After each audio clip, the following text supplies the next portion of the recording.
जी हाँ छात्रों, आपके डिमांड पर कक्षा आपका 7वीं, विषय आपका हिंदी प्रथम भाषा का पूरा 16 दिसंबर का क्वेश्चन पेपर विथ आपका सल्यूशन इस वीडियो पर देने वाला हूँ। एक एक क्वेश्चन आपको घोलकर पी जाना है, तभी आप क्या करेंगे, पूरे 60 में से 60 नंबर लेके आएंगे। देखिए, सेट ए का आपका पेपर है, अर्धवार्षिक मूल्यांकन 2024-25, 16 दिसंबर को आने वाला पूरा क्वेश्चन पेपर। देखिए, समय आपको जो मिलेगा 2.5 घंटा मिलेगा। यहाँ पर आपके कुछ निर्देश दिए गए हैं, सभी प्रश्न करना अनिवार्य है, तो बिल्कुल डाउट मत करना, एक एक क्वेश्चन रट लो। देखिए, आपका जो एमपी बोर्ड के द्वारा पेपर बनाया गया है, लगभग आपके 3 से 4 सेट बनाए जाते हैं, ठीक है। अब उसमें से पहला पेपर आपका कौन सा आएगा, ये देखिए हम नहीं जानते हैं, इसलिए आपको जो है जो भी पेपर दिया जा रहा है फटाफट याद कर लो, कौन सा सेट आएगा, जैसे पुष्टि होगी आपको बता दिया जाएगा। देखिए, सबसे पहले इसमें आपको दिया गया है बहुविकल्पी क्वेश्चन 1 से लेकर आपके 5 तक क्वेश्चन।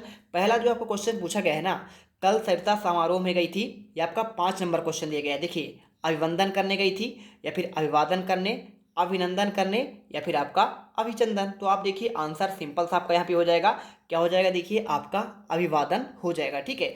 इसके बाद देखिए सेकंड क्वेश्चन, लिखाई, ललचाई, पढ़ाई, इन शब्दों में कौन सा प्रत्यय है, क्या खाई है, आई है, आई, या फिर आपका ई है। देखिए इसका भी आपका सिंपल है, लिखाई में देखिए आपका आई प्रत्यय है, ललचाई में आपका देखिए लालच धन आपका आई, तो आपका आई हो जाएगा, पढ़ और आई तो आपका पढ़ाई बन जाएगा। इस प्रकार देखिए आपको इसमें बी नंबर आपको आई करना है।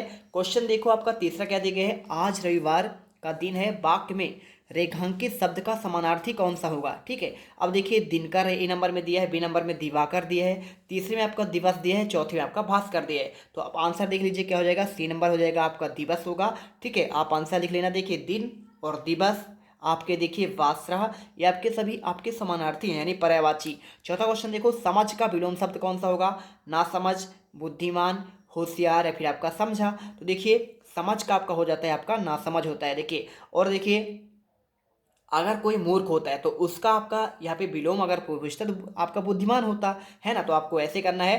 पांचवा देखो, रहे भावना ऐसे मेरी, सत्य डैश डैश व्यवहार करूं। देखिए आपको यहाँ पे आपका स्थान दिया गया है, तो इसमें आपको बताना है क्या हो जाएगा। तो आप जानते हैं, आपने पढ़ा होगा मेरी भावना पाठ, तो आप उसमें लिखा है रहे भावना ऐसी मेरी, सत्य सरल व्यवहार करूं। ना तो आपका गरल होगा, ना तो आपका सघन है, ना तो मगन है। आंसर आपको यहाँ पे देखिए सरल करना है, ठीक है। चलिए अगला देखते हैं, आपके रिक्त स्थान वाले क्वेश्चन आते हैं। देखिए इसमें आपको जो है ना 1 अंक मिलेगा। देखिए, प्राणायाम, व्यायाम, वात्सल्य, निंदक, खुशी खुशी, नेत्र, ये आपके दिए गए हैं। छठा नंबर देखो क्या लिखा है, मोसो कहत मोल क्यों लीन हो, पंक्ति में आपका कौन सा रस है। देखिए सिंपल सा है, आपको इसमें ढूंढकर बताना है, तो वात्सल रस आपका हो जाएगा, ठीक है।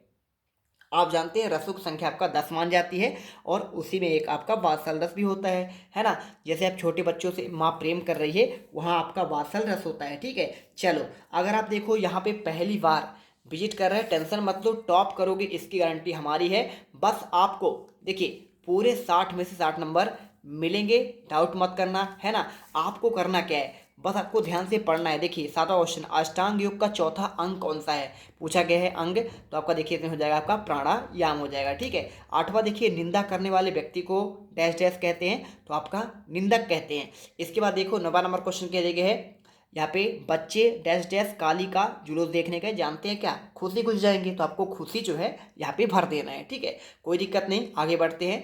आँख का पर्यायवाची शब्द का आपका डैश डैश है, तो देखिए आपको यहाँ पे आपको नेत्र आंसर करना है, ठीक है, कर लीजिएगा। इसके बाद देखिए आपको इसमें अति लघुत्री क्वेश्चन आता है 11 से आपके 16 तक क्वेश्चन, ठीक है। अब इसमें देखो आपको कैसे करना है, चलिए आपको हम दिखाते हैं आपके नेक्स्ट क्वेश्चन पर। तो यहाँ पे देखो क्या दिया गया है, इनका उत्तर आपको 1 या 2 वाक्यों में लिखना है, 2 अंक आपको दिए जाएंगे। शाम के समय गंगा नदी कैसी दिखाई देती है, चलिए आपको इसका आंसर बताते हैं। देखो तो आपको उत्तर कैसे लिखना है, लिखना है शाम के समय गंगा नदी शांत और अद्भुत दिखाई देती है। गंगा का सौंदर्य एक निराला है, एकदम निराला है। शाम के समय गंगा के किनारे यहाँ पर देखिए क्या लिखा है, आरती होती है, और आरती करते समय यहाँ पे देखिए गंगा नदी की प्रतिनिधित्व होता है, और अद्भुत दृश्य आपका प्रस्तुत होता है। तो बस आपको यहाँ पे ऐसे लिखना है, आप चाहो तो मात्र इतना लिख सकते हैं कि गंगा नदी शांत, अद्भुत और आपका एकदम सौंदर्य निराला है, इतना कर दीजिए, कोई दिक्कत नहीं है। बार बार देखिए, दीन दुखी जीवों के प्रति हमारा व्यवहार कैसा होना चाहिए। जो यहाँ पे देखिए दीन दुखी हैं, है ना, या फिर आपके वृद्ध हैं, है ना, जो यहाँ पे आवश्यकता वाले लोग होते हैं उनके साथ हमारा व्यवहार कैसा होना चाहिए। बहुत देखिए सिंपल सा क्वेश्चन आपका आंसर लिखना है। दीन दुखियों के प्रति हमारे अंदर दया और करुणा का व्यवहार होना चाहिए। बिल्कुल देखिए दया होना चाहिए। आप गरीबों को देखिए प्रेम करें, उन्हें कुछ सहायता करें, मदद करें और इसी के साथ देखिए हम उनकी पीड़ा को समझ सकें और यथासंभव उनकी सहायता कर सकें। जब तक हमारे अंदर किसी के प्रति दया और करुणा नहीं जागेगी, हम उसकी सहायता करने के लिए प्रेरित नहीं हो पाएंगे, है ना। अब इसके बाद देखिए 13वां, दादी की घड़ी कहानी के अनुसार असली अलार्म कहाँ होता है। तो देखिए दादी घड़ी नाम आपने पाठ पढ़ा होगा, तो देखिए आपको लिखना है दादी घड़ी कहानी के अनुसार असली अलार्म हमारे शरीर और मन में होता है। हमारे शरीर और मन की आवश्यकता पढ़ने पर हमें सही समय पर जगा देती है। दादी कहना था कि असली अलार्म हमारे दिल में होता है। ठीक है, आप उत्तर करिए। इसके बाद देखिए दिए गए शब्दों के तुकांत, देखिए चंदन का आपका तुकांत सेम सेम आपका लास्ट में ना दिया है, इसमें ना चंदन का आपका नंदन, चमक का आपका हो जाएगा दमक, रीता का हो जाएगा गीता और बरस का हो जाएगा तरस। ठीक है, आपको यहाँ पे आंसर करना है। इसके बाद देखो गढ़वाल मध्य प्रदेश के किस क्षेत्र का लोक नृत्य है। बहुत सिंपल है, देखिए आपको आंसर ऐसे नहीं मिलेगा। देखिए गणगौर आपका जो है ना मध्य प्रदेश के निमाड़ क्षेत्र का लोक नृत्य है और यह नृत्य गणगौर त्योहार के 9 दिनों के दौरान किया जाता है। ठीक है, बस आपको आंसर जो है यहाँ पे इस प्रकार आप लिख सकते हैं। देखिए पूरा आपको आंसर दिया गया है और आपको कहाँ कहाँ मनाया जाता है इसके बारे में आपको जानकारी दी गई है। तो सिंपल सा आप इसे पढ़ सकते हैं, पूरा आंसर चाहो तो लिख सकते हैं, लेकिन आपको जो सबसे महत्वपूर्ण आंसर है इसमें आपको पूछा गया कौन क्षेत्र में, तो आप लिख दीजिएगा निमाड़ क्षेत्र का आपका लोक नृत्य है। ठीक है, बस आपको इतना लिखना है। और योग के अति सूक्ष्म साधन कौन कौन से हैं, चलिए आपको इसका आंसर मैं आपको प्रोवाइड करा देता हूँ। यहाँ पे देखेंगे अगर आप इसमें आंसर, तो देखिए आपको यहाँ पे आंसर ऐसे मिलेगा। योग के आपके अति सूक्ष्म साधन, आसन पहला हो जाएगा, प्राणायाम हो जाएगा, मुद्रा हो जाएगा, ध्यान, मनन, समाधि, ज्ञान, भक्ति और आपका योग साधना। ठीक है, चलिए अगर आप हमारे चैनल पर पहली बार विजिट कर रहे हैं तो सबसे पहले आपको दिल से हमारे चैनल को, आपके अपने चैनल जीत मिडिल क्लास को सब्सक्राइब करना है, वो भी दिल से करना है, क्योंकि आपके लिए देखिए हमने पिछले साल भी आपका लिए मेहनत किया है। चाहे आपका अर्धवार्षिक हो वार्षिक हो, बिल्कुल पूरी तरह से मेहनत किया गया है। फटाफट सब्सक्राइब करो, बढ़ते हैं। चलिए बढ़ते हैं आपके अगले क्वेश्चन पर। 17 से आपके जो 22 तक क्वेश्चन इसमें पूछे गए हैं ना, वो आपको 17 से आपके देखिए इसमें क्या पूछे गए हैं। इसमें आपके 3 अंक वाले पूछे गए हैं। देखिए क्या दिए गया इसमें, इसमें 6 क्वेश्चन पूछे गए हैं। यहाँ पे देखिए 18 नंबर क्वेश्चन आपका है 17 से आपके 22 तक के, 40 से 50 शब्दों में लिखना है। और देखिए नेहरू जी ने अपनी भस्म को गंगा नदी में डालने की इच्छा क्यों व्यक्त की थी, ये पूछा गया है। तो देखिए इसका आंसर आपको सिंपल सा क्या लिखना है, इसमें लिखना है नेहरू जी ने अपनी भस्म को खेतों में बिखेरने का इच्छा व्यक्त की थी। नेहरू जी ने अपनी भस्म को खेतों में बिखेरना चाहते थे, वे अपने देश की मिट्टी में ही अंत समय में मिलना चाहते थे। और जिस देश की मिट्टी खाकर वह पले बड़े हैं उस देश की मिट्टी मिलना चाहते थे। आपको देखिए आपको आंसर लिख देना है। मेघ वजह कविता में कवि किन किन बातों का उल्लेख किया है, तो देखो कैसे करना है। आपको यहाँ पे लिखना है मेघ वजह कविता में नागार्जुन द्वारा लिखित एक कविता है जिसमें कवि ने प्रकृति की सौंदर्य और मानवीय भावनाओं का अद्भुत चित्रण किया है। इस कविता में कवि ने मेघों के आगमन से प्रकृति में होने वाले परिवर्तनों का वर्णन किया है। कवि के अनुसार मेघों का आगमन धरती के हृदय धड़कने से आपका लगता है, पेड़ पौधे आपके झूमने लगते हैं। तो आप उत्तर कर लीजिएगा। इसके बाद देखिए सज्जनता की पहचान किससे होती है, आपको ये पूछा गया है। देखिए आपको सज्जनता की पहचान आपका होता है। देखिए इन सज्जनता देखिए व्यक्ति के मन वचन और कर्म का आपका यहाँ पे होता है, और दूसरों के साथ सही और उचित तरीके से व्यवहार करता हो तब आप पहचान पाएंगे सज्जन व्यक्ति कौन है। सज्जन व्यक्ति दूसरों का भला चाहता है और अपने स्वार्थों को नहीं देखता है। सज्जन व्यक्ति देखिए समाज परिवार और देश की उन्नति में लगा रहता है। सज्जन व्यक्ति आचरण का निर्मल होता है और उसका भाषा सरल होता है। ठीक है, तो चलिए प्यारे गुल्लू अब बढ़ते हैं आपके नेक्स्ट क्वेश्चन पर। मैत्री भाव जगत में मेरा सब जीवों के प्रति नित्य रहे, इसका आपका भावार्थ पूछा गया है। तो देखिए आपको इसका भावार्थ आपको देखिए मतलब आपका विनम्र व्यवहार आपका होना चाहिए। तो देखिए आपको यहाँ पे वह सभी के प्रति आपका विनम्रता का भाव रखता हो, यहाँ पे आपको आंसर यहाँ पे लिखना है। ठीक है, तो आपको देखिए आंसर आपको यहाँ पे ये हो जाएगा, यहाँ से लेकर आप जो है आंसर यहाँ तक पूरा आप कर सकते हैं। ठीक है, चलिए इसके बाद देखिए आपका क्वेश्चन, पढ़ते समय दीपू को कौन कौन परेशान करता है और क्यों। तो देखिए आपको सिंपल सी बात है, यहाँ पे मालती जोशी ने जो आपका पाठ लिखा था दादी घड़ी, तो दीपू को पढ़ते समय उसके आसपास के शोर करने वाले देखिए आपका लोग परेशान करते हैं। दीपू घर का सबसे छोटा बच्चा है और इसलिए अक्सर मुसीबतों का सामना करना पड़ता है। जब दीपू पढ़ाई करता है तो उसके आसपास सब शोर करते हैं। ठीक है, और दीपू के पास देखिए दादी की आपका अलार्म वाली घड़ी भी है, इसलिए उसे पढ़ते समय शांत रहने को कहा जाता है। अब इसके बाद देखिए क्वेश्चन आपका यहाँ पे 22वां, अपनी कक्षा के आप अपनी कक्षा के मॉनिटर होते तो क्या क्या करते? तो देखिए आपको आंसर जो है उपस्थिति दर्ज करना आपका पहला पॉइंट क्या होता है भाई, आप उपस्थिति दर्ज करवाते। साथ में अनुपस्थित रहने वाले छात्रों की सूचना आप जो है शिक्षक को देते।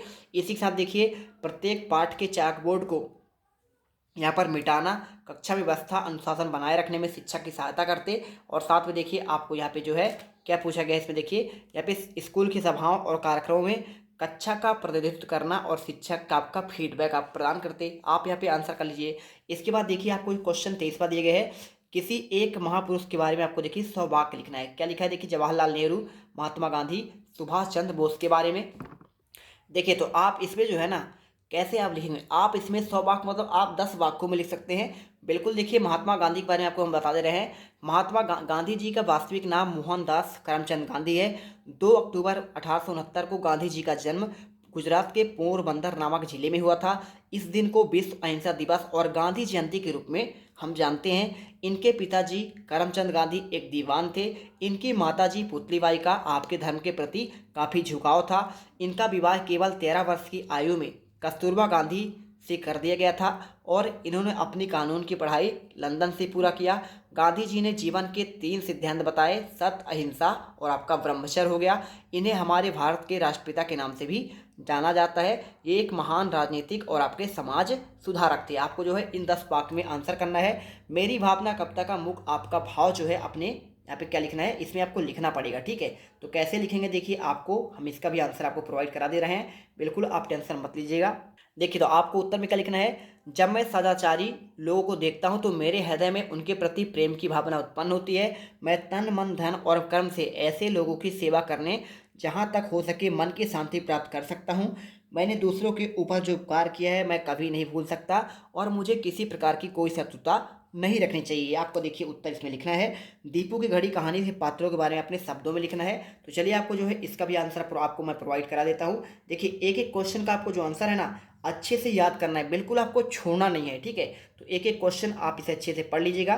देखिए आपको आंसर लिखना है, दीपू के जीत करने पर मम्मी को दया आ गई है और उन्होंने दीदी और भैया से घड़ी को दीपू के पास रखने के लिए कहा। मम्मी को सिफारिश से प्राप्त अलार्म वाली घड़ी को अपने पास रखकर सोने के विचार मात्र से दीपू को खासा उत्साहित हो गया और वह घड़ी को खुद की चाबी भरना चाहता था, किंतु दादी के चेहरे के भावों को पढ़कर वह चुप ही रह गया। ठीक है, आपको यहाँ पे पात्रों को देखिए, आपको यहाँ पे सारा पात्र आपको इसमें आ चुका है। आप इस प्रकार देखिए आप लिख सकते हैं। अपने प्रधानाध्यापक को 2 दिवस के अवकाश के लिए देखिए आपको यहाँ पे आवेदन पत्र लिखना है। बहुत सिंपल है, आप इसमें पूरे के पूरे नंबर आप इसमें पा सकते हैं। 5-5 नंबर के देखिए आपको 4 क्वेश्चन दिए गए हैं, 23वां, 24वां, 25वां, 26वां। ये आपके 4 नंबर वाले क्वेश्चन थे। चलिए आपको इसका भी आंसर प्रोवाइड कराते हैं। देखो तो आप यहाँ पे लिख सकते हैं सेवा में। देखिए शासकीय पूर्व माध्यमिक, आपका जो भी विद्यालय का नाम हो माध्यमिक विद्यालय आप लिख दीजिएगा। और इसके बाद आपको लिखना है विषय 3 दिन के अवकाश हेतु प्रार्थना पत्र। और इसके बाद देखिए सविनय नम्र निवेदन है कि मेरे माता जी का, देखिए आप इस चाहे तो मेरे माता जी या फिर पिताजी का या फिर स्वयं का यहाँ पे तबीयत खराब हो जाने के कारण मैं 3 दिन आगामी दिनों में विद्यालय उपस्थित नहीं हो सकता, इसलिए आपसे अनुरोध है कि मुझे 3 दिन की यहाँ पे छुट्टी देने की महान कृपा करें। आप चाहो तो ऐसे भी लिख लो या फिर आप चाहो तो खुद से आप जो याद किए होंगे आप उसे भी लिख सकते हैं। ठीक है, देखिए यहाँ पर भी आपका दिया गया है, आप चाहो तो इसे जो आपको अच्छा लगे आप कर लीजिएगा, दिक्कत नहीं है। जैसा भी आप लिखेंगे आपका पूरा आंसर सही रहेगा। तो देखिए आप यहाँ पे कर लीजिएगा पूरा आंसर। ठीक है, चलिए इसके बाद देखिए आपके पूरे 26 के 26 क्वेश्चन के आंसर आपको प्रोवाइड करा दिए गए हैं। और आई होप अब आप जो है ना 60 में से 60 नंबर पूरे के पूरे लेके आएंगे। इससे पहले एक बार लास्ट बार निवेदन है, चैनल को फटाफट सब्सक्राइब करो जिससे आपको आने वाले हर एक वीडियो का नोटिफिकेशन मिले। इस वीडियो पर कमेंट बॉक्स पर एक टेलीग्राम का लिंक दिया है, फटाफट ज्वाइन कर लेना। वहीं पर आपको पूरा का पूरा पता चलेगा कौन सा पेपर आपका आएगा और कौन सा पेपर आपका नहीं आने वाला है। जाना जल्दी से ज्वाइन कर लेना। मिलते हैं नेक्स्ट वीडियो पर। जय हिंद, जय भारत।